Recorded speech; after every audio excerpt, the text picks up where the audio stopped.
From right here. Guide me Uh, through it, guys. Guide me through it. Congratulations on the victory, but I have to ask, like, we saw you coming in on the crutches. We see a bit of the bruising on the face. So I guess physically, how you feeling after a fight like that? Man, this is a fucking. Oh, can I curse? I'm sorry. It's a fucking new feeling for me. It's the first time I've gone 15 minutes, so it's very uncomfortable. But yeah, I'm in a lot of pain, but I'm all right. You know what I mean? I'm good. Overall, what did you make of your performance? What was your opponent's game plan and approach to the fight? What you expected, and Yeah. especially after going 15 minutes, just like what are the lessons you take from this? I think he was a very, very tough man. I think, yeah. I mean, I don't know exactly what his game plan was. I know I was a little too patient in the first round, but yeah, I think actually being patient and being like even kind to my own mind during that fight is what won me the fight. You know what I mean? There was some crazy exchanges. He caught me good, and yeah, just resetting at all times. I don't know if that answers your question, but It seemed that knee to the body caused him a lot of problems, and even the broadcast after that said, your opponent seems to not like going backwards. It kind of threw him off completely. So did you notice that in the moment, like the second you started to take a step back, you kind of just started to put it on him with that jab? yeah, the jab is like my number one tool. But I get excited with my right hand because I know if it touches, as you guys know, in my whole career, people go down. But I just gotta stick to my jab a little bit more. I saw that knee. I want to say like in the first, second round, and I just didn't do it. And then the third one, it was more like a fuck it, and I found the range. It was weird. I saw my ranges for my elbows and knees for some reason in that fight, and yeah, I just maybe we could drill a little bit more, and add that to my game because I feel like that was very gangster. So you just saw it in the moment and started. Yeah, yeah, it was. We were planning to knock him out with that, 1-2, but yeah, I saw the knee and I just said, screw it, let me throw it, and I know he felt it, and then I did put him on his heels, and I fight better when I'm pressuring, but yeah, yeah, it is what it is now. Yeah. And you were pretty emotional in your post-fight interview. I guess where did that come from? All that emotion. There was I sacrificed a lot to be here. Everything I love, I went all in this camp, and yeah, it's just I worked on myself so much in this camp. So sorry. You're good.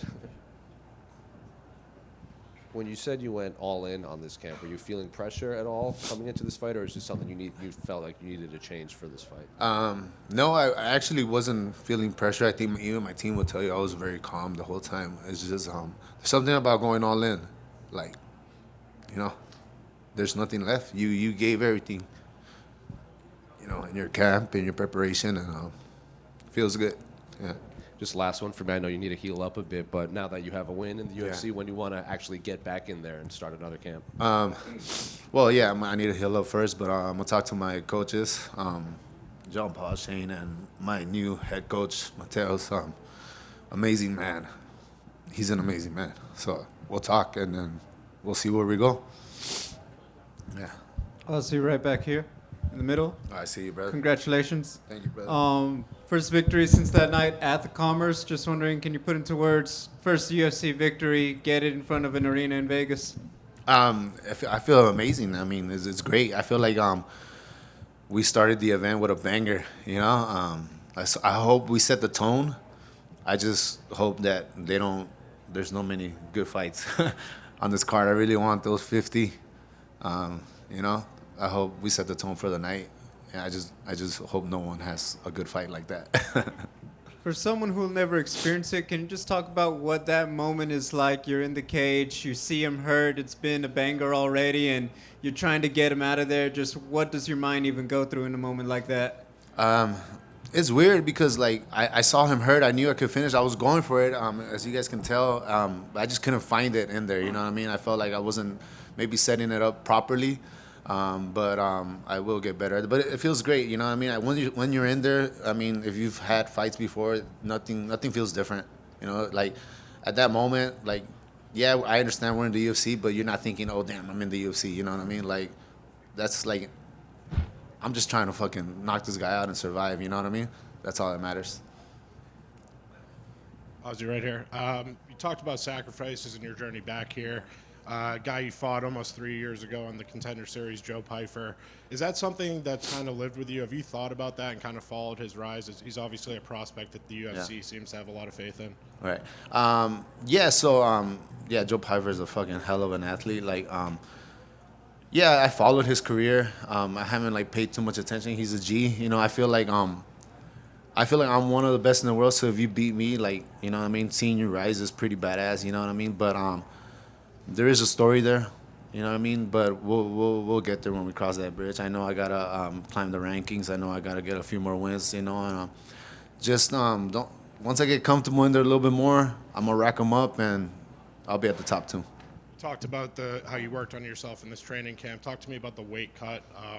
I know you've gone back and forth up to 205. Yeah. How was the weight cut this time? You know what? It was like 3 months of preparation for it. The cut, you know, I felt it a little bit, but not as bad. Like the rehydration. Big shout out to Dawn Kelly. She's probably gonna kick my ass if I don't mention her name, but she's an amazing dietitian.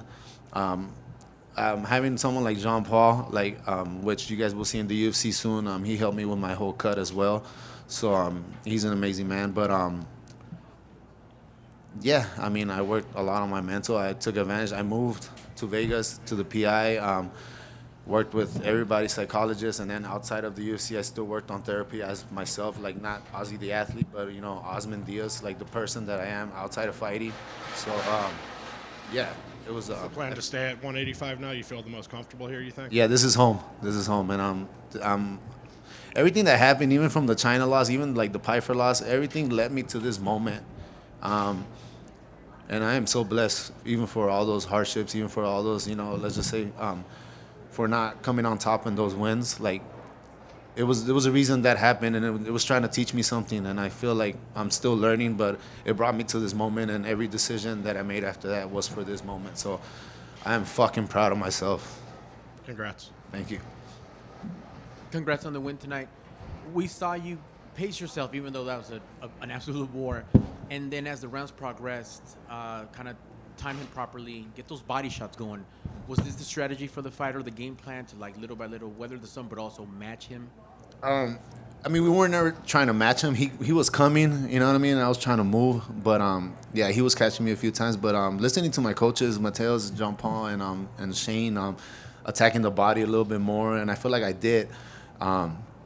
Yeah, once that happened, I caught him with a few shots, and everything opened up a little bit more in the third round. But then, like, I apologized to them because then I went back to head hunting, and yeah, I just got a little trigger happy, and I wanted the knockout. You know what I mean? And once again, I told Dana if I get a knockout, if he would let me see his shoe collection, and I think I was just chasing it too much. I wanted to. He promised me some shoes if I get some knockouts, but I hope I still get it.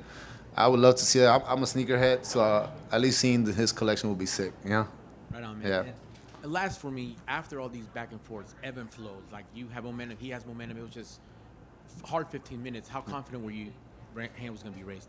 You know, I feel like I definitely won the third round. I think I lost the first round. The second round, I was like, I wasn't too sure. But, yeah, I mean, looking back at it now, like I felt like I blocked a lot of the shots. It made it seem like he connected a few more. But, you know, the whole Mateus guard up. But, yeah, I feel good now. You know, 30-27, I mean, was it 30-27? 29-27? Doesn't matter. I still won unanimous, so. Yeah. Great stuff and great way to start the night. Thank you. I appreciate it. Bro, I'm a Jordan, of course, but depends. Jordan 3 and 5, I would say the most comfortable. You know what I mean? 3s and 5s. So Travis Scott's though. Yeah. You can never go back around with that. Yeah. Yeah. I appreciate it. We're good. All right. Thank you guys. Appreciate it.